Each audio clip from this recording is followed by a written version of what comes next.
Hello दोस्तों, नमस्कार। कैसे हैं दोस्तों? आप लोग पिछले वीडियो में देखा होगा कि हम लोगों ने एक्सटर्नल टूल होल्डर्स के बारे में या उसका डेजिग्नेशन सिस्टम के बारे में जाना था। इस बार हम लोग इंटरनल टूल होल्डर्स का डेजिग्नेशन सिस्टम या जिसको हम लोग नॉमेनक्लेचर भी कहते हैं, तो उसके बारे में जानेंगे। तो आइए हम लोग शुरू करते हैं वीडियो को। दोस्तों, बोरिंग बार जो होती है ना, वैसे तो हम लोग ग्रुपिंग, थ्रेडिंग या CCMT, DCMT, VCMT की बोरिंग बार 16 डाया, 20 डाया ऐसा हम लोग बोलते हैं, लेकिन अगर इसका कंप्लीट नाम क्या होगा उसको समझना है तो आइए हम लोग देखते हैं कि कैसे इसको समझते हैं। दोस्तों, इसका जो नाम रहेगा ना वो कुछ ऐसा रहता है। अगर देखें तो यहाँ पे S16 कुछ भी हो सकता है, S16,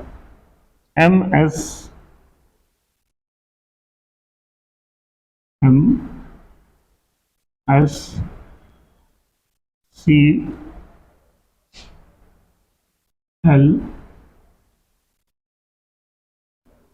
CR,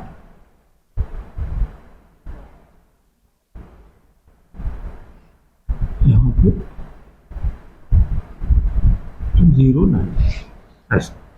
अगर इसको हम लोग नंबरिंग कर दें तो समझे कि ये 1 नंबर है, 2, 3, 4,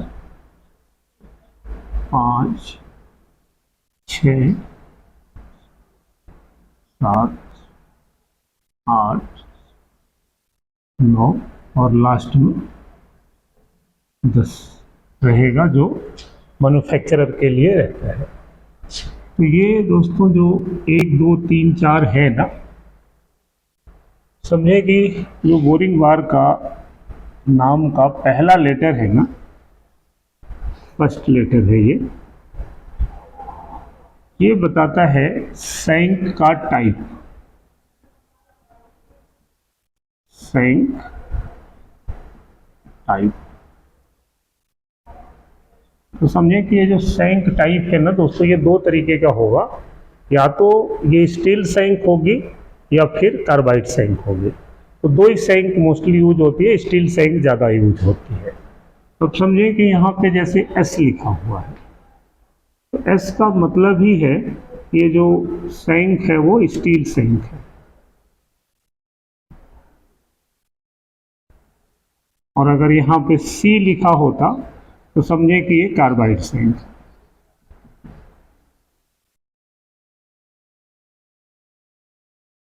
लेकिन दोस्तों, इसी में आपने देखा होगा कि कुछ बोरिंग बार थ्रू कूलेंट बोरिंग बार होती है।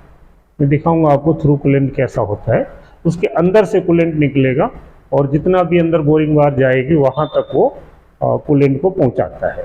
तो अगर थ्रू कूलेंट है तो समझे कि अगर ये स्टील सैंक है और कार्बाइड सैंक है, अगर इसी में यहाँ पे A होता पहला लेटर, तो समझे कि ये स्टील सैंक तो है, स्टील सैंक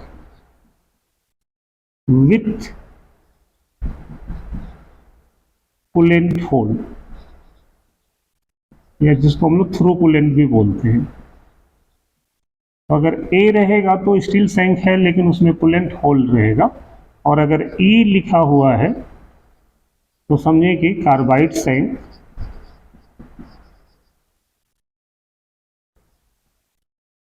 विथ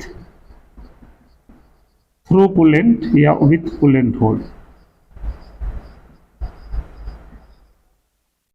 तो दोस्तों, नॉर्मली तो यही यूज होगा, लेकिन अगर कई बार हम लोग कोई डीप होल करते हैं, बोर करते हैं, जहाँ पे कूलेंट नहीं पहुँचने की वजह से फिनिश खराब हो जाती है या इंसर्ट्स की लाइफ कम हो जाती है, ऐसे केस में हम लोग थ्रू कूलेंट बोरिंग बार भी यूज कर सकते हैं।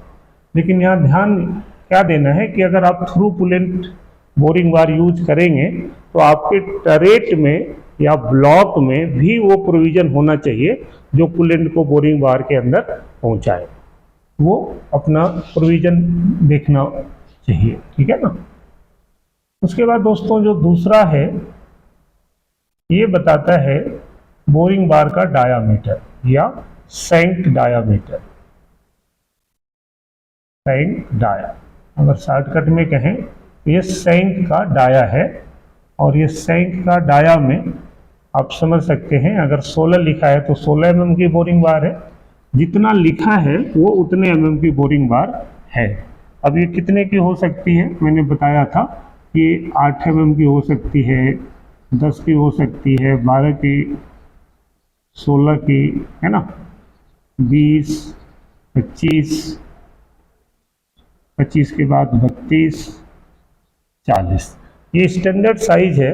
इन साइजों में ये बोरिंग बार होती है, ठीक है ना। तो दूसरा हो गया इसके डायामीटर के लिए कि आपको कितने डायामीटर की बोरिंग बार लेनी है। तीसरा होता है दोस्तों, थर्ड जो रहेगा, थर्ड जो लेटर है वो बताता है कि टूल की लंबाई कितनी है, टूल लेंथ, टूल लेंथ।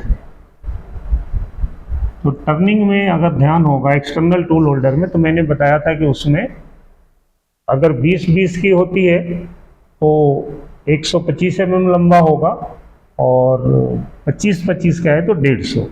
तो उसमें दो लेटर यूज करते थे, के यूज करते हैं 125 के लिए और एम यूज करते हैं 150 mm के लिए। बोरिंग बार में चूंकि डाया अलग अलग आएंगे ही, तो इसमें आपको सारा अगर चाहिए तो आप समझ लें कि अगर एफ लिखा है यहाँ पे थर्ड नंबर पे, तो वो 80 mm लंबा होगा,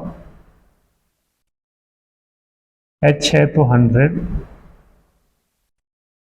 ऐसे के है तो 125, एम है तो 150, उसमें क्यू है तो 180, आर है तो 200, ये सब एमएम में साइज है। ऐसे ही एस है तो 250, और भी लंबा हो सकता है, ठीक है ना। तो थर्ड लेटर जो है उसकी लंबाई को बताता है। उसके बाद दोस्तों जो फिफ्थ लेटर है इसके इंसर्ट्स के नाम का, फोर्थ, चौथा लेटर। तो चौथा लेटर जो इंसर्ट्स के नाम का है ना, वो बताएगा कि आपका क्लैंपिंग सिस्टम कैसा है।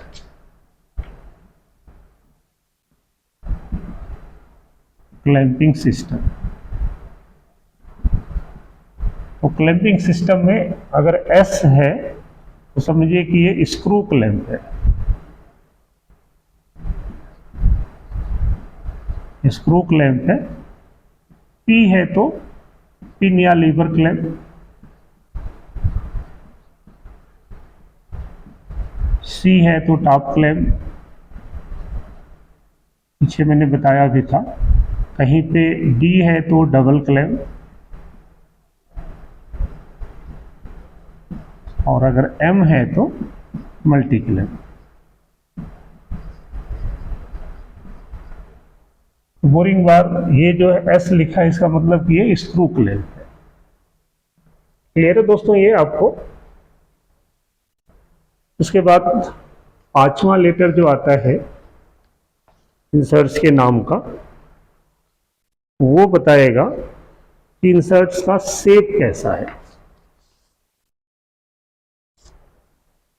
एक पांचवा लेटर है ना, अगर मैं यहाँ थोड़ा सा मिटा दूं, तो पांचवा जो लेटर है वो बताता है इंसर्ट के शेप को। और इंसर्ट शेप में अब ये सी लिखा है तो समझिए कि ये सी शेप की इंसर्ट्स है, ठीक है ना।